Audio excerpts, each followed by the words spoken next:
So when we consider that CBD remains kind of a misunderstood ingredient, while it is very much mainstream, even in, like I live in Indiana and I remember we were like one of the last states to make it a legal offering. But I do think that there's still some misunderstanding of CBD. So let's talk a little bit like, do you consider this a cannabis beverage? What is CBD? Let's talk about that briefly. Yes. So thank you for that question. Cannabis there's like so CBD does not get you high. Let's just like start with that. So there's like so much misinformation because there is the parts of the cannabis plant that get you high, and there are the parts of the cannabis plant that are CBD that don't get you high and they make you feel relaxed. And no one in the industry has done a good job of separating those two. So we use CBD, which is the non-intoxicating part of the cannabis plant. It is derived from hemp. Like there are laws that make sure that you test every batch of CBD to make sure that it does not have THC in it. So of course we have all those lab tests available on our website.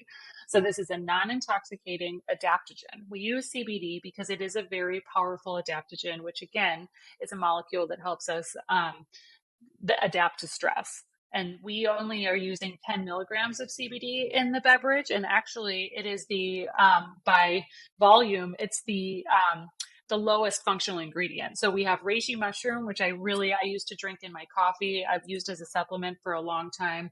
It's called the longevity mushroom in Chinese medicine. It's just like a functional mushroom that is really great for focus and clarity and stress relaxation. So it's going to give you that like kind of take the edge off feeling. But then, just as we're talking right now, I'm going to be like really alert and focused because of that reishi mushroom. So the reishi mushroom is much higher in concentration. We do use the CBD because it is like an effective stress reliever. And again, it's not intoxicating.